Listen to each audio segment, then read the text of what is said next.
এই কে রে? আরে আমি সোনাদাই মিলে। আপনি এখানে? কেন জামাই আসেনি এখন? ও তো লজে। না লন্ডনে। আপনি এক সপ্তাহ পরে আসবেন, জানেন। আচ্ছা আমি তাহলে বড় একবার হর্ষবর্ধন বাবুর সাথে দেখা করতে আসি। হ্যাঁ, সেইটাই ভালো। বাবু তো ঘরেই নেই। কোথায় গেছে? হ্যাঁ, ওই তো ওই মার্কেটে গেছে। না না মন্দিরে কোথায় গেছে? যোগ্য করছে কেন?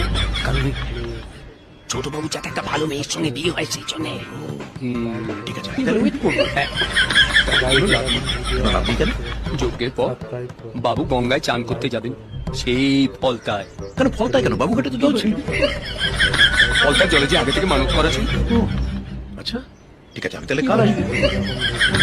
সত্যি আসবে? আরে আসবো। কাঁদছো কেন?